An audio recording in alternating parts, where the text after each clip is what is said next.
Well, good morning, YouTube. This is Chuck, and it's Tuesday, August 26th, 2025, a little bit before noon. And as you can see, I'm coming to you from the van/recording studio, and I've got a Bigfoot video for you.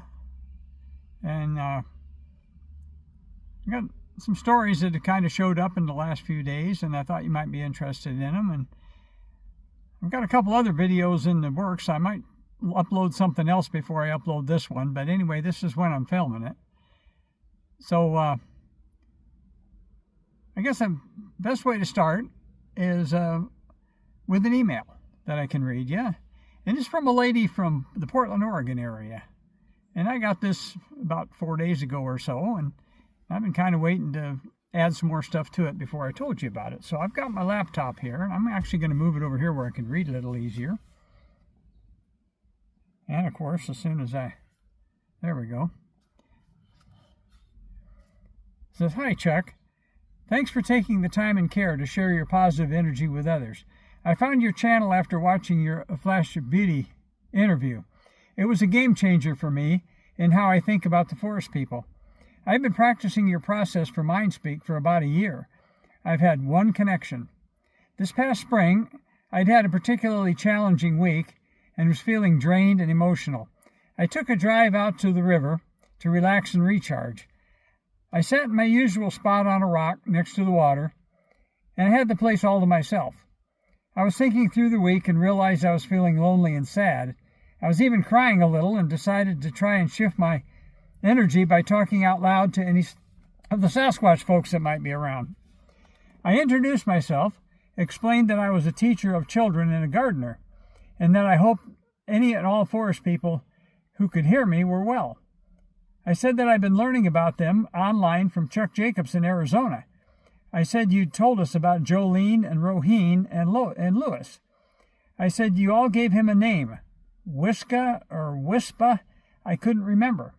And clear as day, I heard a woman's voice that was not my own voice say, Wista. Yes, I answered. It was amazing. I slowly started not to feel so alone in that tough time, and later I realized that you, Chuck, had facilitated an opportunity for healing comfort from Arizona to a person you've never met in Oregon. I eventually walked back to my car feeling calm and relaxed.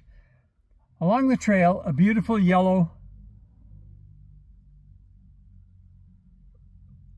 flowering hellebore, or a Lenten rose, growing by itself in a patch of vines caught my eye. They are not native, and this is national forest land, so no plants like this should be there. The crazy thing is that I've been looking for and admiring and considering the purchase of yellow hellebore for my own garden and nurseries over the previous couple of weekends. I smiled and let out a loud ha and thank you. I've looked for that plant the last 2 or 3 times I've been out in the river, but I can't find it again. Thank you, Chuck. It's an amazing world. I pray for peace and restored health for you and your wife. Signed, blank, Portland, Oregon." Isn't that cool? Now, here's a lady who's been watching some of my videos, and she's taken it to heart, and she's used what I've said, and it worked. And eventually she'll have more contact, but she got that MindSpeak, and she knew what it was, and she just wanted to let me know about that and thank me for that, and I appreciate that. I responded back to her in an email, and she's answered me, and we've had a little bit of back and forth since then. But that's my story number 1 for today.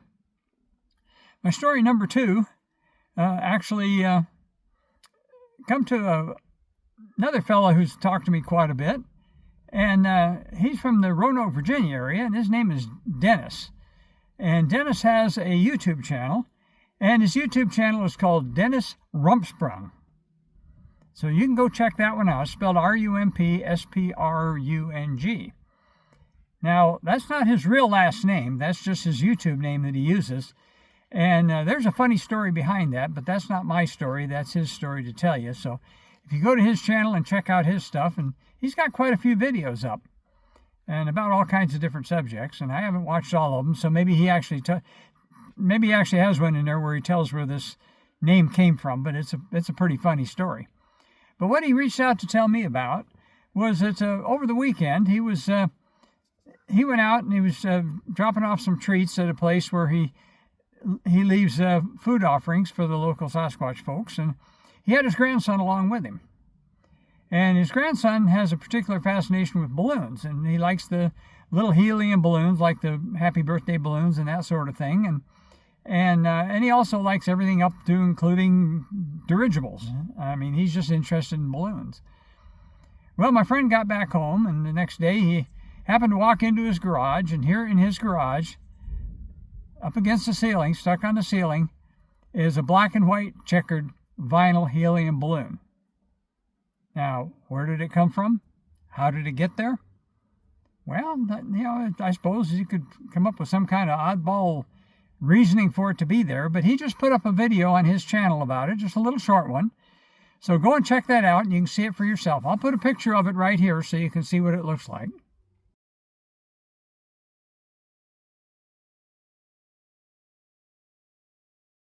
He said there was no reason for that to show up in his garage like that. And but then again, there it was. And so he thinks that was probably left there as for his grandson. And the reason why is because when they went out the other day, his grandson asked him, he said, do you think they'd like it if I'd sing to them?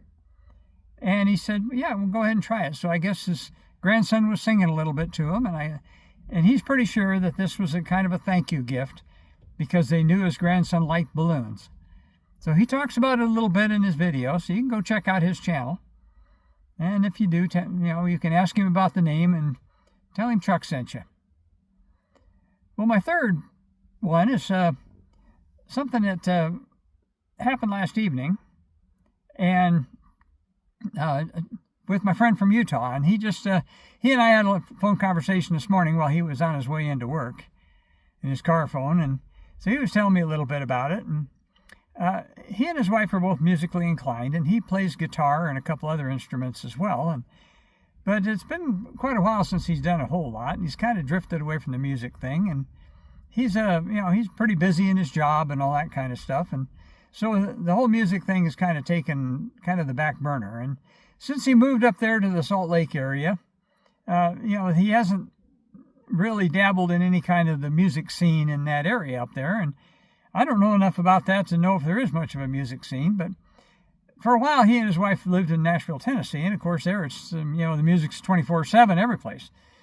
And so, anyway, so he decided to take his wife last evening, Monday evening, decided to take his wife out to a concert at a concert venue, and I guess a local group was playing, and I don't know him, I never heard of him, but anyway, one of the things he did is he reached out to Lewis and Roheen and some of Roheen's students, and he invited them to go along. So now, in order to kind of explain what's happening there, what I need to do is I need to kind of segue a little bit, and I need to talk about what they call hitchhiking. And basically, the Sasquatch people have the capability of actually coming on board with you and seeing things through your eyes and hearing things through your ears and smelling things and just sharing everything that you're experiencing. And the term that some people use for that is hitchhiking, and that, some people are pretty alarmed by that. Well, I've had them do it to me. My friend in Utah has had them do it to him quite a bit. And so we're not afraid of that, and we're not afraid of inviting them along. Now, you might remember a while back, I made a video. It's called I believe it's called my 500th video and 4 stories. It was a Bigfoot video, and I'm up in 640 some videos now, so you can go back and find that one if you want. I'll actually put a link to it in the description on this video. But basically, in that one, I had 4 stories, and the last story was I told about playing a memory movie for a little guy named Eddie about driving a bulldozer. And if you hadn't watched that one, go back and watch it. But it was quite a cool story. And so my friend in Utah, after I did that, then he actually reached out to some of them that he was familiar with. And now he's a Navy veteran and spent some time on ship. And so one time he invited some of them to go with him, and he took them on a memory movie tour of one of the ships he used to be assigned to. And actually, from the time they got out of the car and walked up and saw the ship from the dock, and he actually took them through his memories on a complete tour of the whole ship. And he said they were quite amazed by that. And he's also, at one time, he took a group of them on a tour through the airport at Salt Lake City while he was there. He was waiting for a flight. And so he kind of invited them to go along. And so they, it was hitchhiking. Well, he invited them, not only Lewis and some members of Lewis's family, but also Roheen and some of Roheen's other students. And if you don't remember who Roheen is an instructor. And he's a teacher. And he has a number of Sasquatch students. And he also has 2 human students, my friend in Utah and me. My friend in Utah has a lot of interaction with him, me not so much. He's around once in a while, but I think what he uses me for is he uses me as a teaching aid to teach some of his other students how to mind speak with humans, because I've been in contact with a number of his other students, and so has my friend in Utah. You might have heard me before talk about Michael. There's another one named Eduardo, and there's 2 or 3 others as well that have actually reached out to me. And I think probably between me and my friend from Utah, we're probably the first humans that these young Sasquatchers have ever had the occasion to mind speak with. And I'm sure talking with us is probably a little different than talking with other Sasquatches, because we're not near as good at doing this as they are. So, but anyway, so he had reached out and he invited a number of them to go to this concert with him, because a number of them, they like music. And some of them actually like some of the music we like. And some of them, Roheen, for example, he's a fan of old classic rock. And sometimes he actually just sits quietly with my friend in Utah and they listen to music together. And so I think that's pretty interesting. So anyway, he was telling me that he invited several of them to go to this concert with him, and he doesn't even really know how many of them were actually with him. He knows there was a number of them with him. And he said the impression he got is that they were just absolutely enjoying the dickens out of listening to that music from a live band. And he said the venue was great. He said the acoustics were good, the music was good. And it just really invigorated him, because he hadn't been to a open-air concert in a long time. And he said he really enjoyed it, and he thinks that they enjoyed it as well, and maybe they enjoyed it just because he was enjoying it.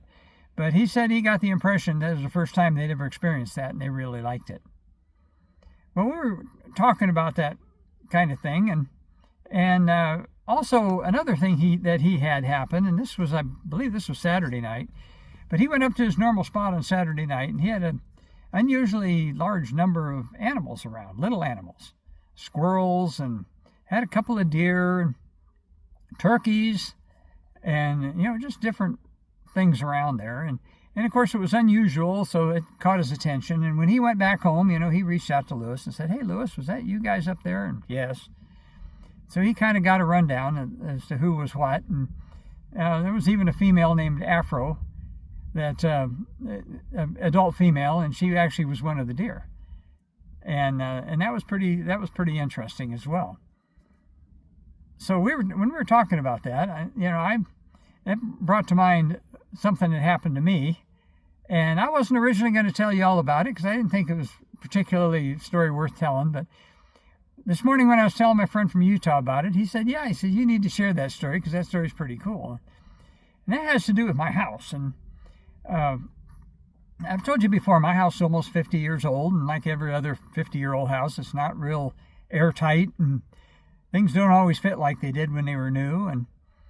And I don't have a big problem with mice or insects or anything like that, but of course, a big house you would at some point in time. And well, every once in a while I would get a mouse in my garage, and so I got sticky traps out in my garage.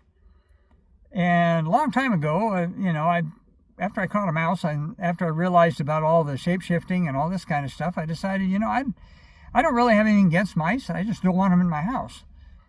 And so one night when I actually had one of the locals who was mind speaking with me, I actually asked him, I said, "Would you put the word out to the mice not to come in my house. I don't have anything against them. I don't want to hurt them. And of course, once a mouse gets caught in a sticky trap, you know right well that you can't. There's nothing you can do about it. They're going to be stuck there, and it's going to be the way it is, and it's not going to end well for them.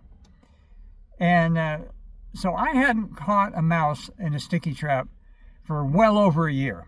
Probably, I don't know, a year and a half or so. It's been a long time. Well, a few days ago, I caught one. And as like everything else, he was terminally stuck to that thing. There was no way to get him loose. And so, I had to kind of let nature take its course. And if you hear a little thunder in the background, we actually have a storm nearby, which is kind of unusual for this early in the day. We got a good rain during the night last night. But anyway, getting back to my mouse. So that evening afterwards, I kind of reached out. And I had somebody reach out and contact me. So I answered back to him, and I said that, hey, this is, I caught a mouse, and I don't have anything against mice, and I don't want to hurt them.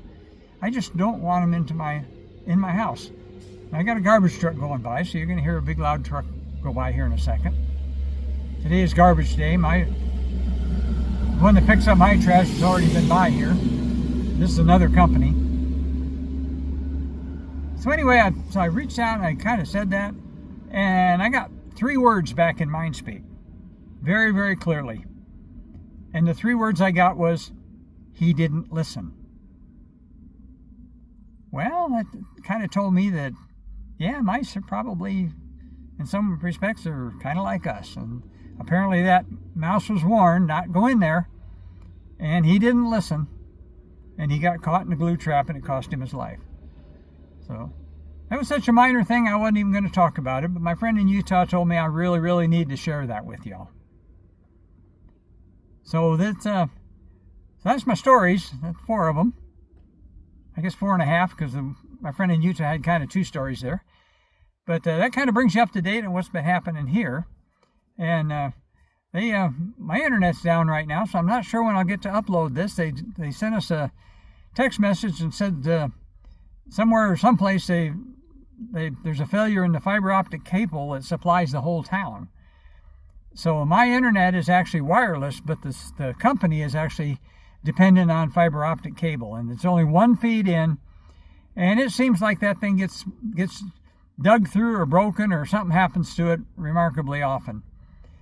So we'll let it sit for a while, and if it doesn't come back on pretty quick, I'll go out the trailer and I'll dig out the Starlink, and I'll set the Starlink up, and I'll upload this with the Starlink. But for right now, I got to sit on it. So well, if you notice that I'm wearing a different shirt, and that's because it's actually the next day. It's Wednesday. And I went to upload this video yesterday after I shot it, and YouTube is glitching out for some reason. It wouldn't let me upload the video. And then I had something very extraordinary happen last evening. And so I decided to tell you about that and actually shoot a new end to the video. And if you hear some kind of machine in the background, there's somebody working across the street. And I think that's a palm nailer that you're hearing. But let me tell you what happened. Last evening, I'm sitting in my chair, and I got an email from a lady named Beth back in West Virginia. And I've talked about her before. And anyway, she said, Chuck, I've had the most amazing thing happen. I'm in tears right now. Let me know when I can talk to you. Well, if there was something that put her into tears, it was amazing. And I knew she emailed me, she's still awake, even though it was late back there. So I went ahead and called her. And she was right. What happened was quite amazing. She'd been experiencing what she characterizes as a sense of great excitement and energy, and a great outpouring of love, and that's kind of what actually, to the point where it actually was bringing tears to her eyes. But she didn't have any idea what was going on. So she called me. When I called her, or she emailed me, and I called her back. And so she started trying to explain to me what was happening. And she was having orbs in her backyard and a bunch of stuff, but the big thing was this energy, this feeling of excitement. And then all of a sudden, while she's telling me about all this, she says, "Oh my goodness," she said, there's an orb floating in my backyard, a big red orb about the size of a basketball floating in my backyard." And so I said, "Well, ask who it is. Ask what the name is." So she did, and the name she got back was Etta. So we asked Etta, "Can you explain to us what's happening?" And before Etta could even say anything back, there was more orbs, and several more orbs of different sizes, and Beth said that it sounded like there was a bunch of them trying to talk to her all at once, and she just couldn't understand what was being said. And so I went back and I asked him. I said, "There are too many of you talking at once, and Beth can't understand you. We can't understand when too many of you talk at once. Can you pick one of you to tell us what's going on?" And then I asked, "Is this a gathering?" And they came back and they said, "Celebration of a birth." Well, that kind of explained what was going on there. And so I asked, "May I ask, is it a boy or a girl?" "Girl." Have you chosen a name?" "Hope." So what was happening there is that they had, they gather for birthing, and so apparently some of the other members of their extended family have gathered there, literally in Beth's backyard. She lives in a rural area, and they were one of them had given birth to a little baby girl, and they were all celebrating. And what they were doing is they allowed Beth and me to experience their excitement, their joy, and overwhelming love. They hit Beth with a blast of love so strong that it just brought tears of joy to her eyes. They weren't bad tears; they were happy tears. And it was just the most amazing feeling. And she was getting zapped, and I was getting zapped. I didn't get the overwhelming feeling of love like she did. I haven't had the honor of feeling that yet, and maybe that's my personality. But she was feeling it, and I was getting head to toe zaps in Arizona, while she was getting zapped back there in West Virginia. But Beth is a friend and viewer, and I've talked about her before, and she has a YouTube channel, and her YouTube channel is called Sasquatch and Paranormal in Wineberry Holler. And that's the little place that she lives in West Virginia. And she has quite a few videos up, little short ones, just talking about what she's doing. So go check out Beth's channel. I wanted to bring that to you because it was just such an extraordinary encounter, an extraordinary story. So this is story number 5 for this video. But it doesn't really end there, because this morning early, I got up a little bit before 3 to use the facility, and when I laid back down, I'm laying there and I was thinking about everything that had happened with Beth the previous evening, and all of a sudden I realized I knew something. And it's one of those things, I know it, but I don't know how I know it.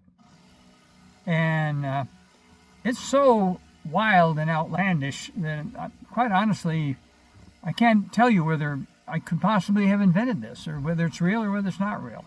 So I'm not going to tell you about part of it, but what I will tell you is that this child, this little baby Hope, she's not a normal baby. There are big plans for her, and she's going to have a very, very important,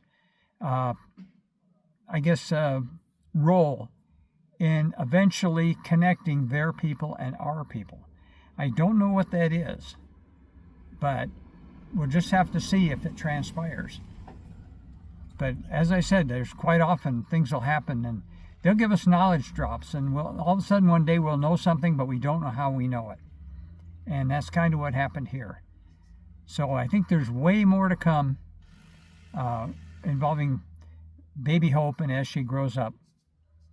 and it's really going to be something. If what I think I know is actually true, it's really going to be something. And we'll follow the story. So right now, let me tell you, as I always do, take care of each other, love each other, show gratitude in what you have. I'm going to go back in and I'm going to chop the end off of that video and add this as a new ending on it to give you that fifth story. And hopefully YouTube will get whatever their glitch is figured out so I can upload this video, because I tried numerous times yesterday to upload the previous part of it, and it wouldn't let me do it. It would let me upload the video part, but it would not let me upload the audio part. And I'm not sure why that is. So we'll keep working at it till we get her done, and so we can bring you this story. So until I talk to you again, there's nothing more to do but then just tell you, peace out.